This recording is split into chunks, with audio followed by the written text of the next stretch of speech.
अलबेले किस्सों की दास्तां के सिलसिले शुरू हुए, बनके कहानियां कहानियां।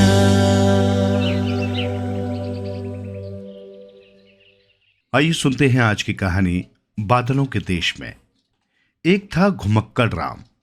घुमक्कड़ राम को दूर दूर की यात्राएं करना और घुमक्कड़ी का काफी शौक था। जब देखो इधर से उधर से इधर आया जाया करता। उसने दुनिया के बहुत से मशहूर देश और नगर देख लिए। दूर दूर घूमकर नदियां देखी, समुद्र देखे, पहाड़ देखे, तरह तरह के लोगों से मिला। उनसे मिलकर उसे नई नई बातें पता चली, नए नए अनुभव मिले। इस बात से घुमक्कड़ राम की खुशी का ठिकाना न था।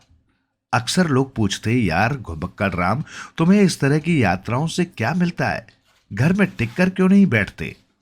घुमक्कड़ राम हंसकर कहता, भाई मेरे पैर में चक्कर है, मैं एक जगह टिक कर नहीं रह सकता। दोस्त कहते, यार किन चक्करों में हो, पैसा कमाओ, पैर में चक्कर है तो थाम कर बैठो, वरना जिंदगी मुश्किल हो जाएगी। इस पर घुमक्कड़ राम जवाब देता, भाई जिंदगी तो बड़ी खूबसूरत चीज है, बंधकर रहने के लिए थोड़े ही है।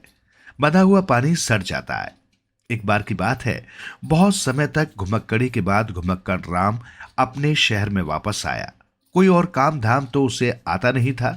सोचा अपनी घुमक्कड़ी और अजीबो गरीब यात्राओं की कहानियां लिख लिख कर छपवाऊंगा, उससे दो चार पैसे मिलेंगे, उसी से गुजारा कर लूंगा।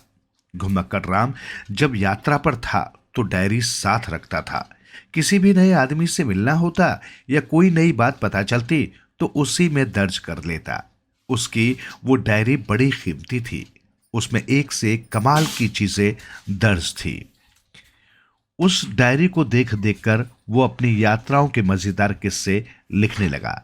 जो लिखता वो जैसे तैसे छप तो जाता, पर उससे दो पैसे भी न मिलते। घुमक्कड़ राम दुखी हो गया। सोचने लगा, तो क्या मेरा सारा जीवन ही बेकार गया? फिर हुआ ये कि एक दिन किसी ने घुमक्कड़ राम की वो बेशकीमती डायरी भी चुरा ली। घुमक्कड़ राम दुखी हो गया। सोचने लगा, चलो यहां से चले, कहीं और चले, मगर कहां? घुमक्कड़ राम कुछ भी सोच नहीं पा रहा था। फिर घुमक्कड़ राम ने सोचा, चलो अब की बार किसी नई जगह ही चलते हैं। बादलों के देश की ओर उसके कदम मुड़ गए। बस वो उधर ही बढ़ता चला गया। चलते चलते पहुंच गया बादलों के देश में। बादलों के देश में एक से एक अजब नजारे थे। हमेशा रंगों की बरखा होती रहती। सूरज निकलता तो सब ओर सात रंगों का जादू बिखर जाता। घुमक्कड़ राम को ये बड़ा अच्छा लगता। फिर वहां के लोग भी उसे बहुत अच्छे और मिलनसार लगे। सबने बड़े खुले दिल से घुमक्कड़ राम का स्वागत किया। धीरे धीरे घुमक्कड़ राम उन्हीं में घुल मिल गया, वहीं रहने लगा। बादलों के देश में रहते हुए भी घुमक्कड़ राम ने अपना लिखना पढ़ना नहीं छोड़ा। डायरी खो गई थी तो क्या, उसे बहुत सी चीजें याद थी।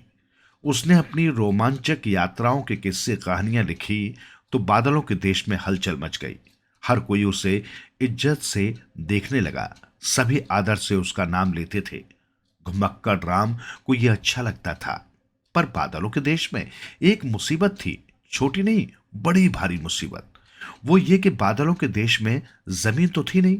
यहां हर कोई बादलों पर घूमता था।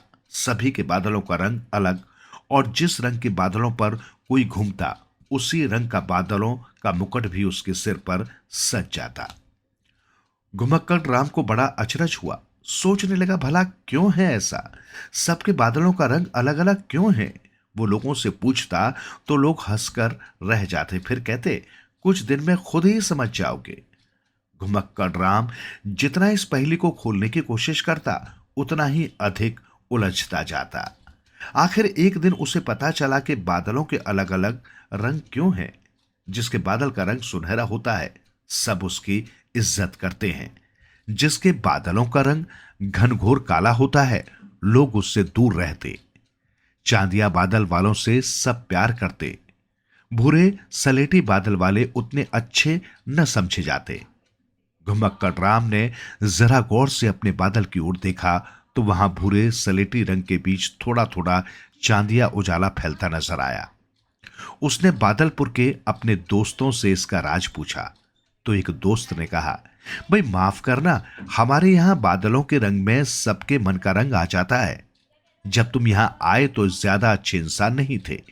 जैसे जैसे तुम्हारा मन साफ होता गया, तुम्हारे मुकुट का रंग साफ होता गया और तुम्हारे पैरों के बादलों का रंग भी। सुनकर घुमक्कड़ राम झेप गया, पर उसे खुशी भी हुई। उस दिन के बाद उसके मन से घृणा खत्म हो गई और घमंड भी। उसके पंखों और मुकुट का रंग निखरता चला गया। बादलों के देश में उसे भरपूर प्यार मिला। हर कोई उसे हमारा प्यारा कवि, हमारा प्यारा लेखक कहकर बुलाता। उसकी दूर दूर तक इज्जत थी, नाम था, लेकिन उसके दिल में गहरी कचोट भी थी। उसके अपने देश में किसी ने उसे प्यार नहीं दिया। घुमक्कड़ राम ये सोचता तो थोड़ा उदास हो जाता, पर बादलों के देश में उसे इतना सच्चा प्यार मिला था कि उसकी ये उदासी धीरे धीरे खुद ही छटने लगी। हाँ, उसने ये भी तय किया था कि अपने देश के बारे में बहुत सी बातें लिखकर वो बादलपुर के लोगों को बताएगा, और उसने ये किताब लिखनी शुरू कर दी थी।